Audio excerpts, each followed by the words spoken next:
video on his, like, it's weird how this was picked up as a top story, but I have no idea if I had any influence on people Googling this term, but I did a video on why his abs are like not good. Like he has, even though he's jacked, he's like 270 plus lean.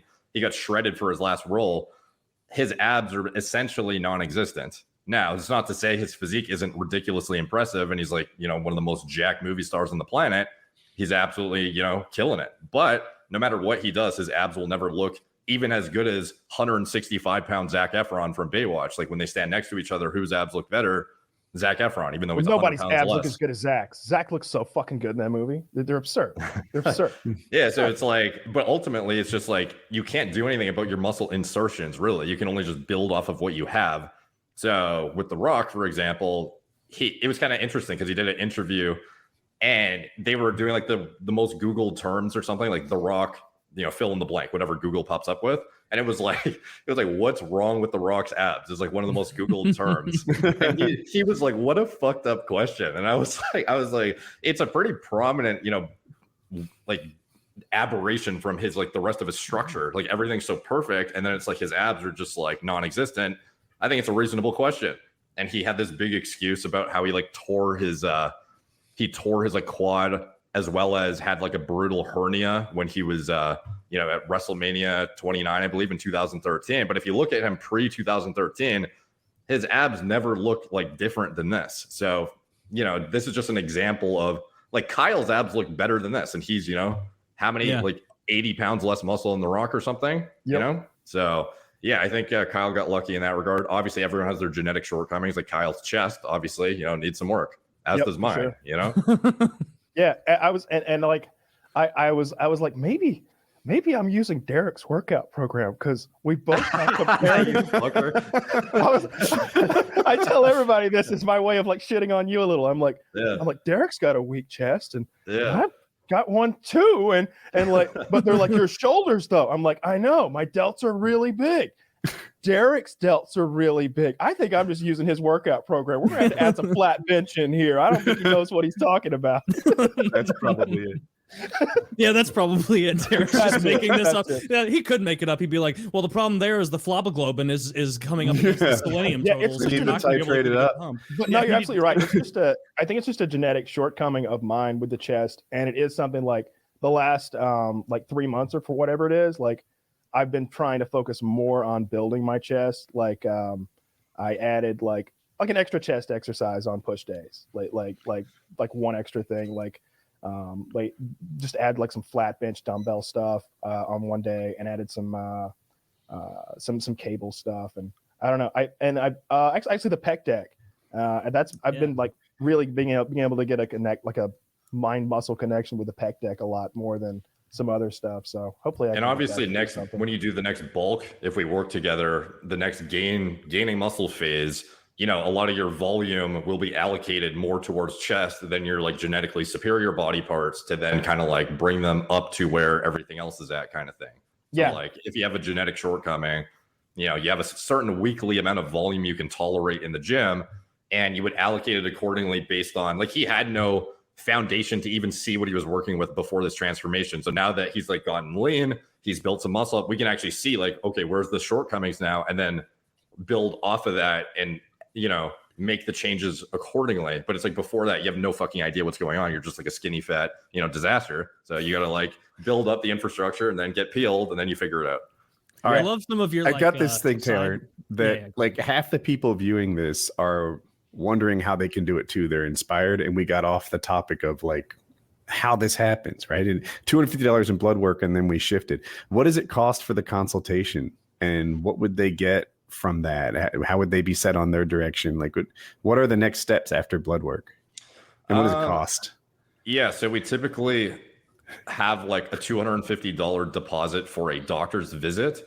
And like sometimes I'm just saying these numbers, like, to be honest, I don't even deal with the back end with the actual pricing of stuff. Like I have a business partner who mainly monitors that. But so it would be, I don't want to like step out and say exactly this is the dollar amount you will expect, because by the time people watch this episode, you know, however long in the future, I have no idea if the prices will change. And I would be like cautious to say, expect this, and then maybe you don't get that.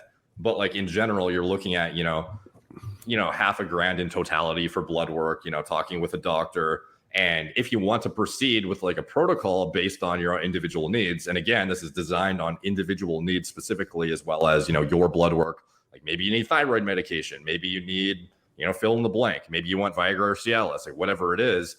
These things obviously add to the cost overall, and above and beyond like a vial of testosterone kind of thing. It also depends on your dose of testosterone, what it's going to cost and whatnot. But like in general, you're looking at it's a reasonable investment, but it's for multiple months. So even though your upfront cost is, I don't know, $500 to $1,000 or whatever it is, like this is for multiple months. And when you factor in, trying to figure this all out yourself and like fucking yourself up potentially, or using underground gear and like getting infection or whatever it is, like ultimately you're better off getting the doctor oversight. And like we pride ourselves in the high quality medical consultations, like providing information and education, rather than like, we don't actually care if you get on tests. Like our markups on medications are irrelevant to what we're making off of the actual informing people about their health status, interpreting the biomarkers, determining, explaining why this is where it is, what you could do accordingly, how to mitigate the risks when you go on testosterone, that kind of stuff.